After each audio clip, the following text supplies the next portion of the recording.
سلام، اگه من نمیشناسین من زهرام و به کانال یوتیوب من خوش اومدید.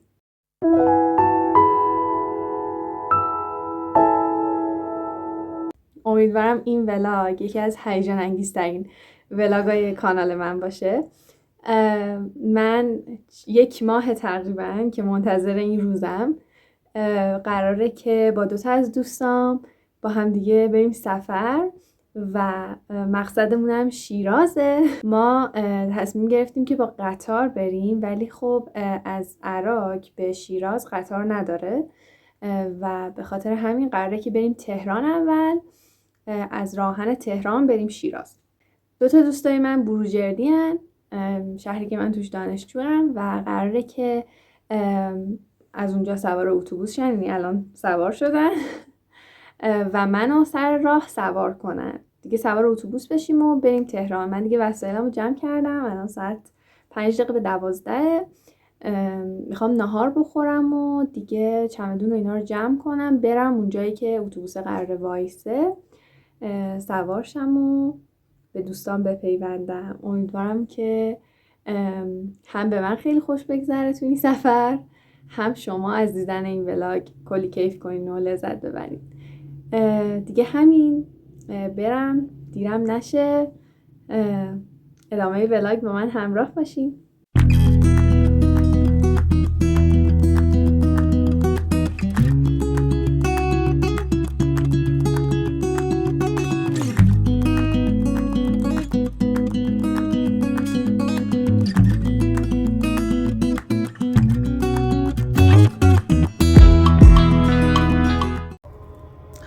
اتوبوس وایساده، بچه ها رفتن پایین میخورده راه برن و اینا. من دیگه چون خیلی وقت نیست سوار شدم دیگه پیاده نشدم، من موندم با تنقلات.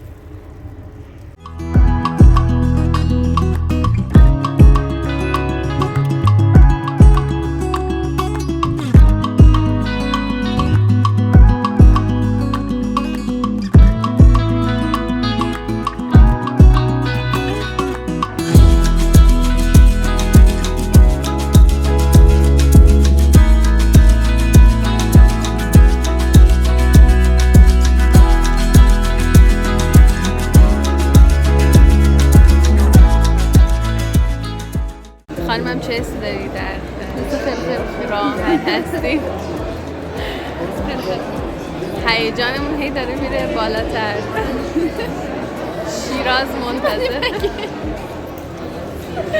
شیراز منتظر ماست.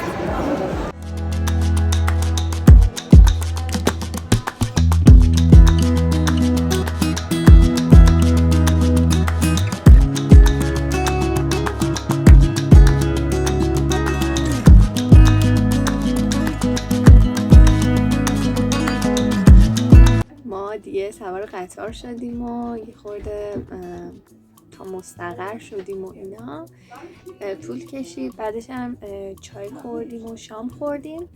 الان ساعت 9:20 است. قطار نگه داشته برای نماز دیگه.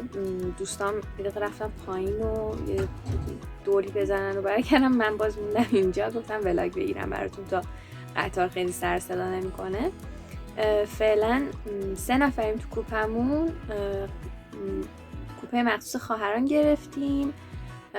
یه خانم دیگه هم هستن ولی خب با کوپه های بغل با هم آشنان دیگه، با اونان فکر کنم مثلا فقط واسه خواب شب بیان اینجا. دیگه شاممونم از خونه اولویه آوردیم دیگه، شامو خوردیم، یه چایی هم خوردیم جاتون خالی. الانم دیگه میخوایم بشینیم با هم دیگه کی دراما نگاه کنیم، سریال کره‌ای لاولی رانر که در حال پخش، هفته 2 قسمت میاد دیگه. ما 2 قسمت آخر رو ندیدیم، گفتیم تو قطار ستایی با هم دیگه ببینیم. دیگه همین.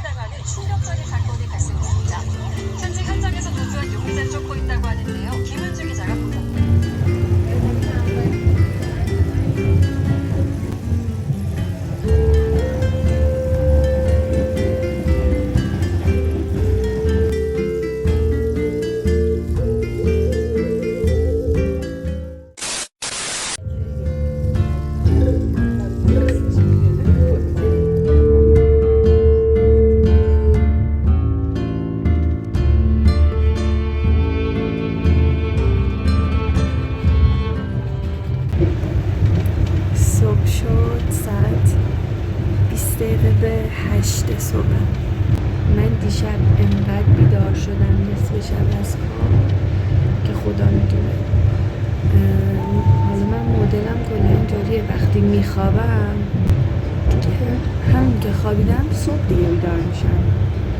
دیشب نصف شب چند بار از خواب بیدار شدم، نمیدونم چرا، به خاطر تکون و سرصدای قطارم نبود، کلا انگار از استرس هی بیدار میشدم. دیگه فکر کنم یه 2-3 ساعت دیگه برسیم شیراز. من خیلی از کوپه و اینا براتون ویدیو نگرفتم به خاطر اینه که خب من همسفر دارم، دوستام همراهن، یه خانمی هم بالا با ما هم کوپه‌ایه توی قطار. اینه که به هر حال حریم شخصی اونام هست و نمیشه دائم فیلم بگیریم. به خاطر همین دیگه فقط جاهایی رو که میشد براتون فیلم گرفت. حالا بریم ببینیم که امروز چی در انتظارمونه. روز اول سفر محسوب میشه دیگه امروز.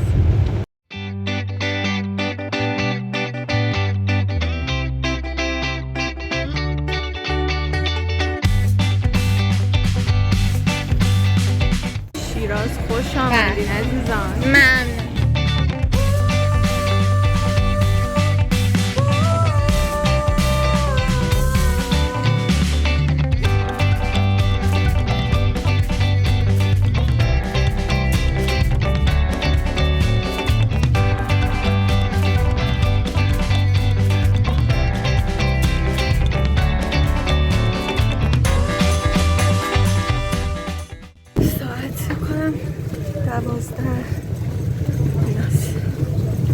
خیلی خسته ایم.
خودمونم نمیدونیم داریم کجا میریم، فقط داریم میریم دنبال ناهار.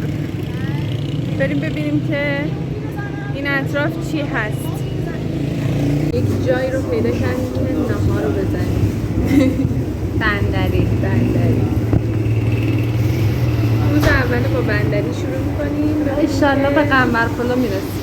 به کجا میریم؟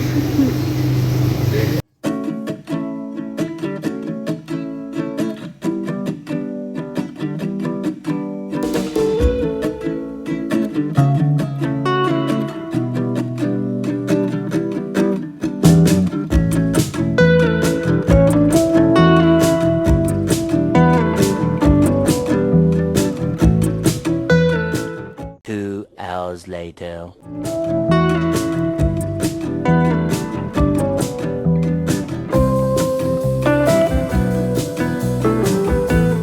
اولین مقصد ما اینجاست.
صبح که سوار اسنپ شدیم از راهن، آقای راننده اسنپ که کلی راهنماییمون کرد و اینا گفتش که بستنی سلیمی توی بغل سعدیه خیلی خوبه، حتما بستنیشو امتحان کنین و اینا. دیگه الان اومدیم بستنی بخوریم، اگر که خوشمزه بود بهتون میگم.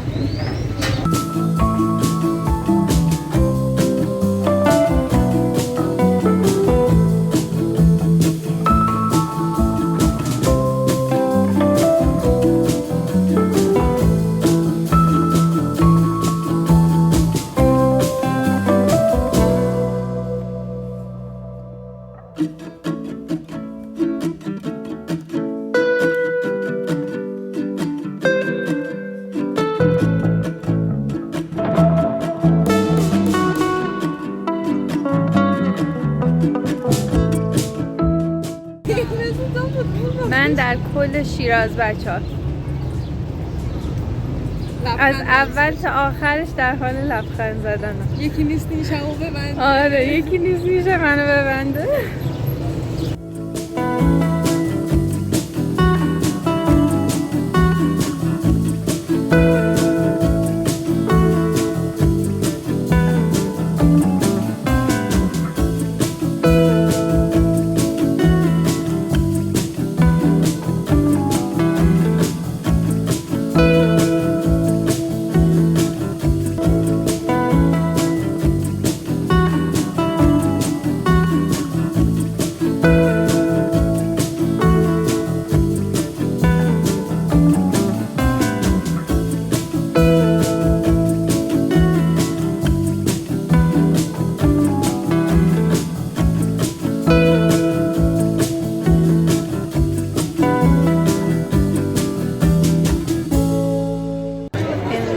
اینجا زیباست، من اصلا دلم نمیاد صحبت کنم، دلم میخواد فقط ببینیم. میدونی خودم هم تو سکوت فقط دارم لذت میبرم. چقدر من حال و هوای شیراز رو دوست دارم واقعا. دیگه آقای حافظم دیدیم و وقتشه که برگردیم. الان برنامه چیه؟ فال بگیریم. خواهیم بریم فال بگیریم.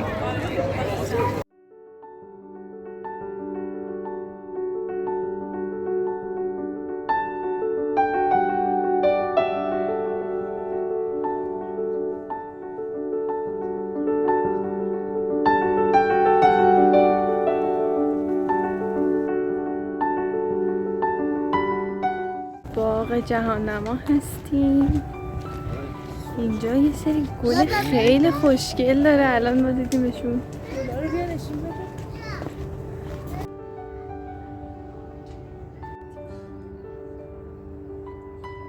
هوا الان تاریک شده، خیلی مشخص نیست نور واقعی حالا این فضایی که الان هستیم توش، ولی این گلا که خیلی خوشگل بودن. حالا بریم ببینیم بقیه باغ جهان‌نما چه شکلیه.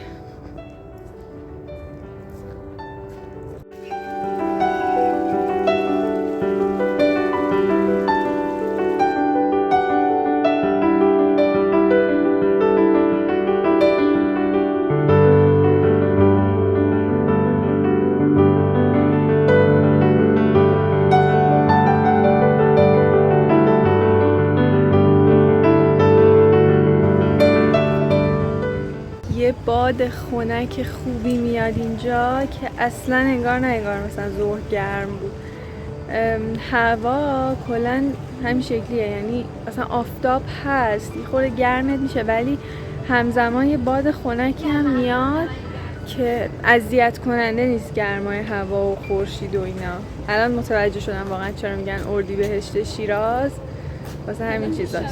خب برنامه بعدی امروز و امشب که فکر کنم برنامه آخرم باشه دیگه، پرواز قرآنه.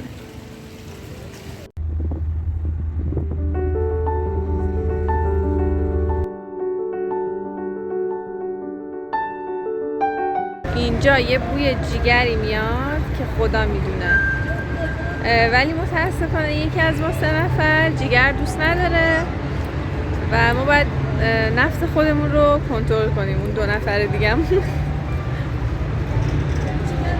ولی اینجا خیلی حس و حال خوب.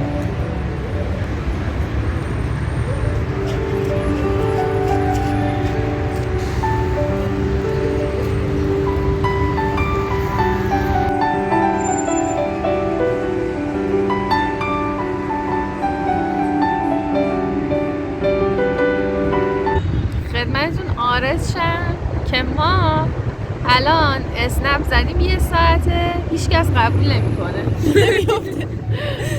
از اون طرف اسنپ فودم زدیم، اونم هیچکی هنوز قبول نکرده. الان نشستیم بغل دروازه قرآن منتظر و الاف اسنپ. الان هم آواره من گرسنه واقعا پشتمونم ماشین پلیس وایساده. آره آواره های گرسنه تحت تعقیب.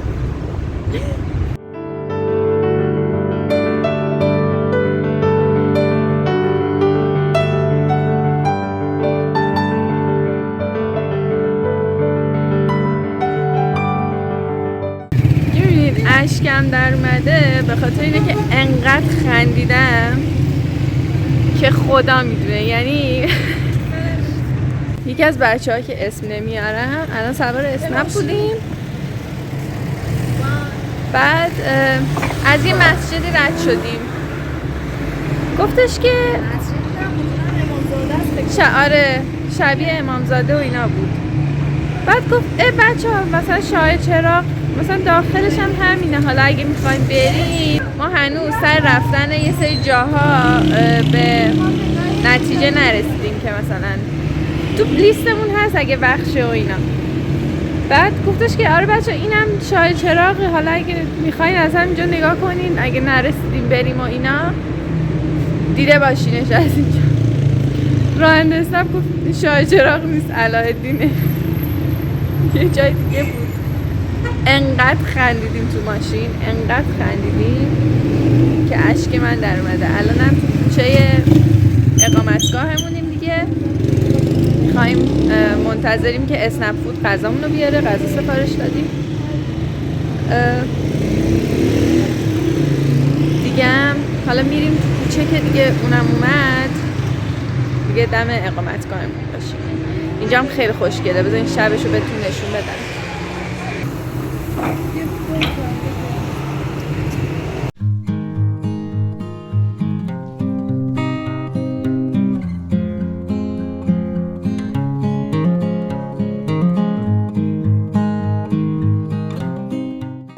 شاممون رو خوردیم دیگه، اومدیم الان تو حیاط نشستیم یه خورده صحبت کنیم و پاسور بازی کنیم و از هوا لذت ببریم. هوا خنک و خوب. یه خورده هم می‌خوایم عکسای امروز رو نگاه کنیم، چی عکس انداختیم دیگه. همین.